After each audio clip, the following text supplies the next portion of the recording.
intolerables, Iglesia Católica. Las personas no pueden ser obligadas a seguir viviendo cuando se encuentran en circunstancias extremas si no lo desean así, Estado colombiano. No quiero un sufrimiento intolerable ni para mí ni para mi familia, paciente. Eutanasia, la realidad en Colombia.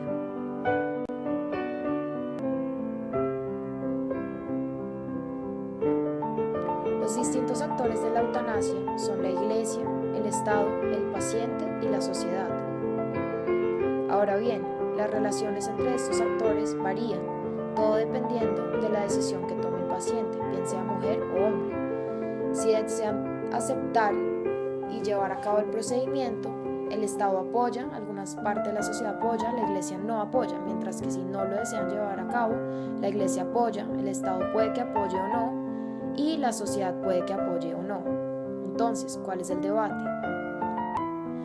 Según el Estado, este no puede oponerse a la decisión del individuo que no desea seguir viviendo y que solicita que le ayuden a morir cuando éste sufre una enfermedad terminal que le produce dolores insoportables e incompatibles con su vida de dignidad.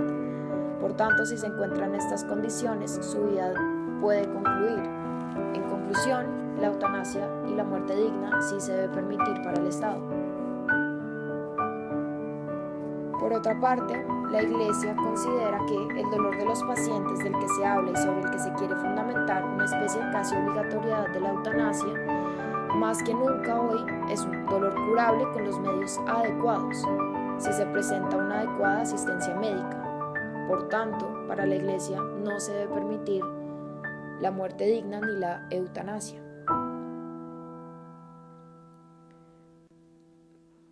Para el paciente, hay personas que consideran necesario realizarse el procedimiento y otros que no lo desean. Sin embargo, esto está a completa discrecionalidad de ellos. Por tanto, sí se debe permitir, cada quien tiene el derecho a escoger si se realiza el procedimiento o no. Por último, la sociedad que apoya la eutanasia se ha visto en estos resultados en el mundo, cifras de la silla vacía. Sin embargo, no se puede establecer que la mayoría de la población apruebe la eutanasia o que la rechace, por tanto es un dato incierto. El debate entonces se ve en que la Iglesia lucha contra todo el mundo, fundándose en la idea de que la muerte es algo natural dado por Dios. La muerte entonces se ve naturalmente, como quiere la Iglesia, o cuando sea necesario para la persona, de acuerdo al Estado, al paciente y a la sociedad. El sistema social se vería reflejado de la siguiente manera. Los distintos actores del juego. El Estado. En este campo se verán identificados todos los jueces que hagan parte de esta importante transición, al igual que los distintos partidos políticos. En segundo lugar, encontramos a la Iglesia que es influyente para mover las masas y para emitir un concepto religioso del tema. En tercer lugar, se encuentra el paciente, quien es en últimas decisivo de su propia vida y de la dignidad con la cual va a llevar a cabo esta. Por último, se encuentra la sociedad, quien es la que influye en gran medida en los fallos jurídicos y en las decisiones políticas que se toman en el país. De tal manera, vemos las reglas de juego. La eutanasia se puede realizar en casos específicos, en donde haya un consentimiento del sujeto pasivo que debe ser libre y manifestado inequívocamente por una persona con capacidad de comprender la situación en que se encuentra. Es decir, este consentimiento implica que la persona posee la información seria y fiable acerca de su enfermedad y acerca de las opciones terapéuticas de su pronóstico, al igual que cuenta con la capacidad intelectual suficiente para tomar la decisión. Es por eso que la Corte concluye que el sujeto activo debe ser un médico, puesto que es el único profesional que es capaz de suministrar esa información al paciente y de brindarle las condiciones para morir dignamente.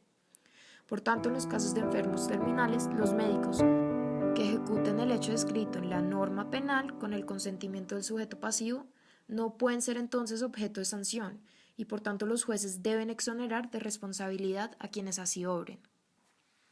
En segundo lugar, como el Estado no es indiferente a la vida humana, sino que tiene el deber de protegerla, es necesario que se establezcan regulaciones legales muy estrictas sobre la manera de cómo debe prestarse el consentimiento y la ayuda a morir para evitar que en nombre del homicidio pietístico se elimine a personas que quieren seguir viviendo.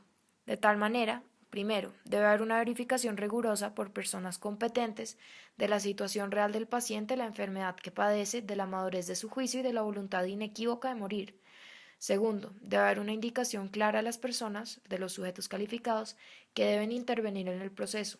Tercero, deben haber circunstancias bajo las cuales debe manifestar su consentimiento la persona que consiente en su muerte o solicita que se ponga término a su sufrimiento. Forma como debe expresarlo, sujetos ante quien debe expresarlo, verificación de su sano juicio por un profesional competente, todas deben ser cosas que deben estar incluidas. Cuarto, deben haber medidas que deben ser usadas por el sujeto calificado para obtener el resultado filantrópico. Y quinto, debe haber una incorporación al proceso educativo de temas como el valor de la vida y su relación con la responsabilidad social, la libertad y la autonomía de la persona, de tal manera que la regulación penal aparezca como la última instancia en un proceso que puede converger en otras soluciones.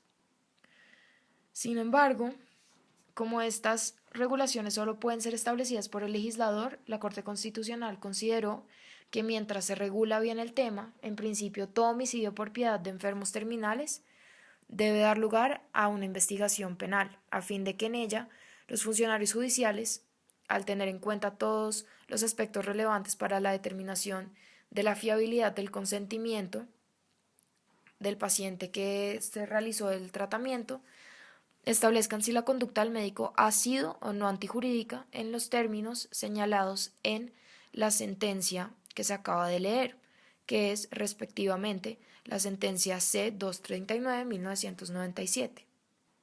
Por lo que podemos concluir que en realidad, aunque la Corte Constitucional ha establecido unas medidas bajo las cuales se puede establecer que sí hay una regulación y que sí se debe permitir la eutanasia, no es algo que se ha declarado lo suficientemente bien o que se ha desarrollado lo suficientemente bien como para que sea un procedimiento seguro jurídicamente, y que por lo tanto no es fiable, carece de seguridad jurídica y en últimas carece de todo tipo de protección que puede tener tanto el paciente como el médico, lo cual dificulta que el médico también realice estos procedimientos.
Y efectivamente, el Ministerio de Salud fijó, mediante una resolución, la manera en la cual se permitirá a los pacientes afectados específicamente por las enfermedades terminales y que así lo soliciten a acceder a la eutanasia.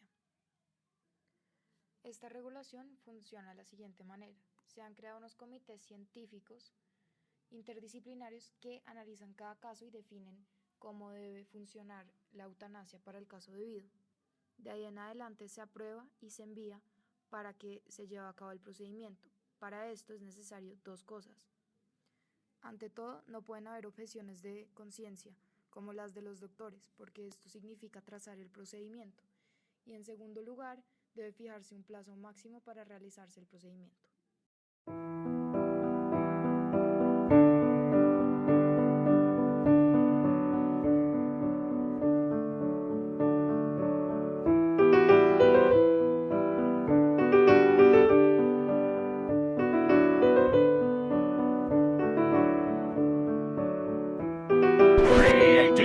Powtoon.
Created using Powtoon.